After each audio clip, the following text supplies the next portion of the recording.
If you haven't experienced it yet, you will. Your boss or an employee or a customer is going to directly and bold-faced ask you to lie. They're going to say, "Hey you, I want you to lie about this for me." It can be difficult to know how to respond when this happens. How do you handle it when you're asked very directly, suddenly, to lie about something? Keep watching, and I'm going to give you 3 things to consider so we can respond righteously, but not self-righteously. Hi, my name is Shawn Sommerkamp, and this is Motivationeer Christian Coaching.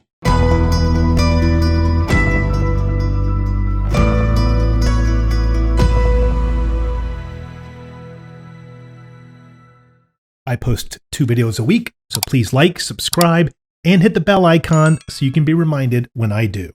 Please also consider becoming a member at Motivationeer.com. Your membership really supports this channel. Thank you.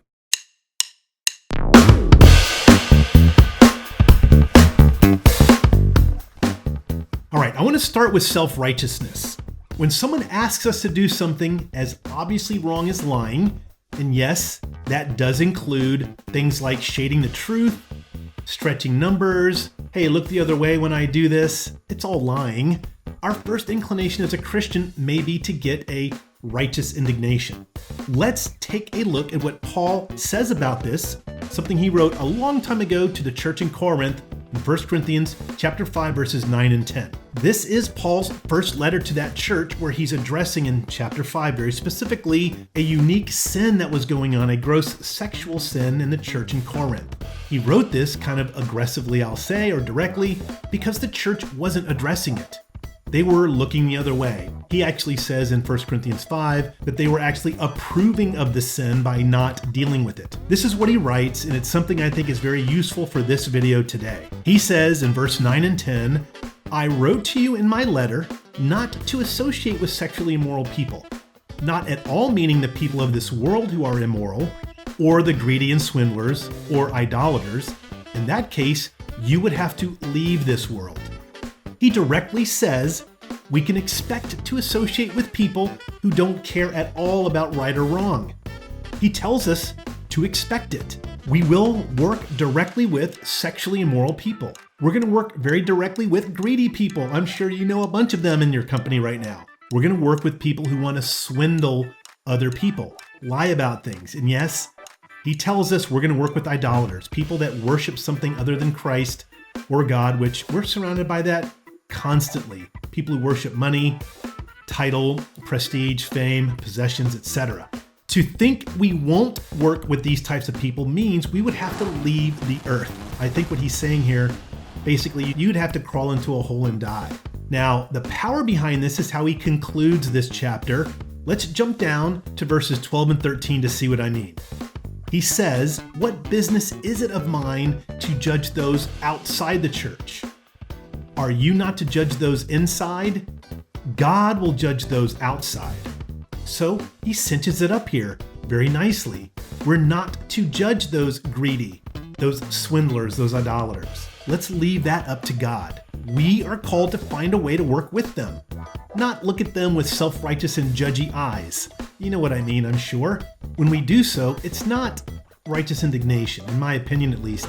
It's self-righteousness. With that as our foundation, here are 3 things to consider so we can learn how to respond righteously and not self-righteously.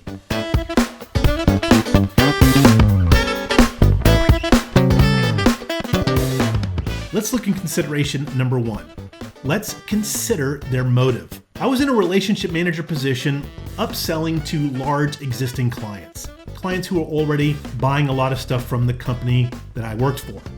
I was given 10 very large accounts to try to develop a trust, a deeper relationship so that they would spend more with us. Then the internet bubble burst. And at the time, almost nobody realized exactly what was happening. We didn't know the economy was kind of folding in on itself because everything was overvalued. But seemingly overnight, customers stopped capital spending, which is what I was focused on trying to do, get them to spend on very large capital investments. Without warning, my company suddenly asked me to change roles in a sense and start cold selling, business development, which I'm not very good at. I tried it. I am just really no good at it. I don't know why. I'm just not designed that way. Week after week, I was coming up empty-handed. I kept having to tell my boss I had nothing in the pipeline. Because I wasn't hitting my new cold selling goals, my company was now in a position to consider releasing me. My boss, however, was very sympathetic to my situation. He actually really cared about me. We had a pretty great relationship. So he asked me to submit to him exaggerated pipeline numbers. He was asking me to lie because he wanted me to keep my job. That was it. It was, kind of a nice thing to do. I thought it was a kind gesture. So after leaving that meeting, I went away really pondering it. The next morning I woke up, I prayed to God for wisdom. I opened my Bible to study it some, and no kidding, I turned to Proverbs chapter 11, verse 18. Here's a screenshot from the actual Bible I was using way back then, where I highlighted and made some notes in the column. I actually just scratched out the company name so you wouldn't see who it was, and it doesn't really matter. It says, "The wicked man earns deceptive wages, but he who sows righteousness reaps a sure reward." It really encouraged me to see this, which is why I wrote that note in the margins, and it was clear. So as the note says, I went into work that day and told them I couldn't be a salesperson. I wasn't really cut out for it. It wasn't the best fit for me, and it probably was good for me to just move on. I chose not to challenge my manager in this situation. I didn't even mention the whole thing about fudging numbers. Instead, I just said, hey, I'm not really cut out for this. Probably best I go. I knew he really wanted the best for me in his own way. I could sense it. I knew it. I saw it. So incredibly, he gave me 6 weeks to find another job, another really kind gesture. Let's always consider the motive of the person who's asking us to lie. That will help us determine how to respond righteously, not self-righteously.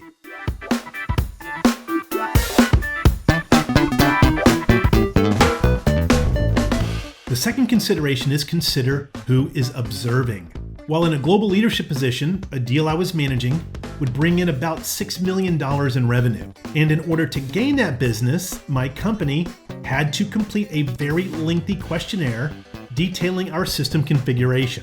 In one of the criteria, we did not have adequate redundancy to meet the spec that this company, this owner really wanted. So in this meeting, we were all in the boardroom, the CEO, me, the entire senior team, and we were on my laptop filling out the form, projecting it on the screen. And when we got to that question, I typed in no, because I knew we didn't have this redundancy. Right then my CEO said, hey, what are you doing, Shawn? Erase that, put in yes. And I said, well, we don't have that redundancy. He's like, just put in yes.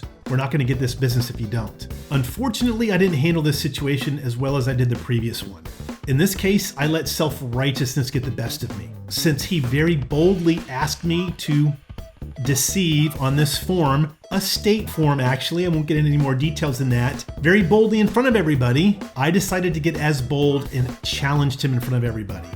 I said to him, I'm not going to lie for you or anyone else, no matter how much money is involved. Oh man, that's cringy. I know. I can't believe I said it looking back now, but in the heat of the moment, I let what I thought was righteous indignation get the better of me. Instead, I got self-righteous and I was patting myself on the back, so to speak, saying to myself, yeah, I'm standing up for what's right. It was not the best thing to do. Within 2 weeks, he and I both decided that at best I go ahead and exercise my severance package and beat feet. So I left. I got out of there with a nice severance.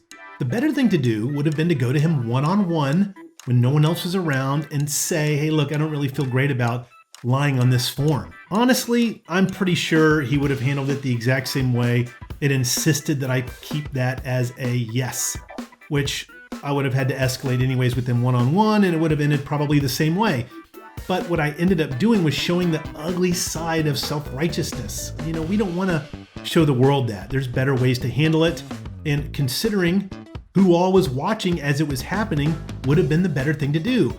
I could have preserved our relationship and allowed him as the CEO maybe to preserve his own dignity. Instead, I kind of challenged it.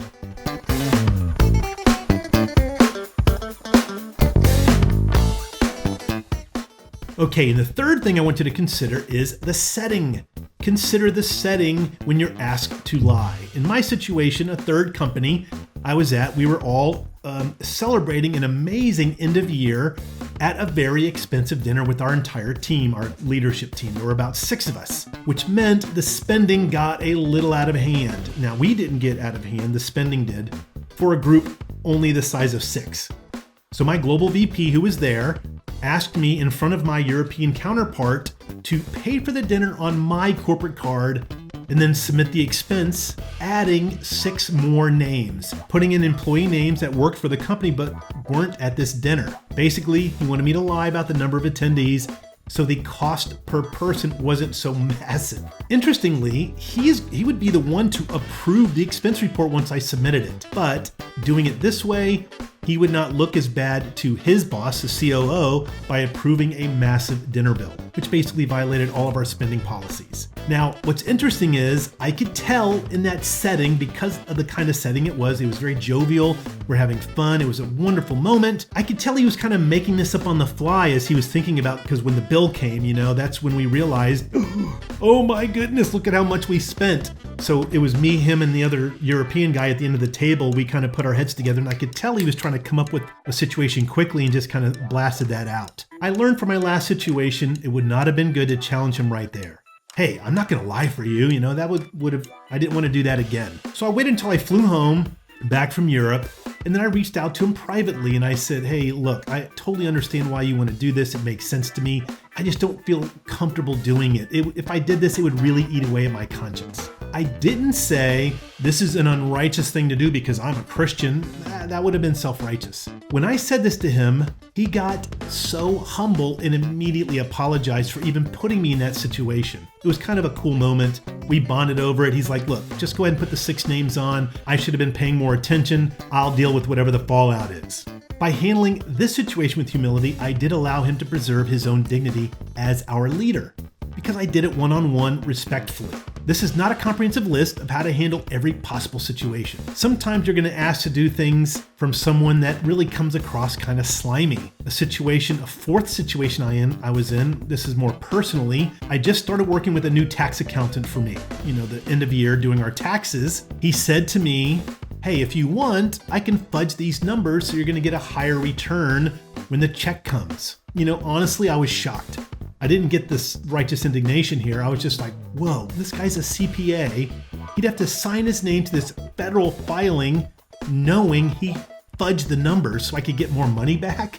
So in this situation, it was pretty immediate what I was supposed to do. I said to him, without really having to think much about it, and thankfully I didn't get self-righteous, I just said, hey, look, we're going to work together. It's important to me that we do this completely above the line. Please don't make any further recommendations about fudging numbers or anything like that.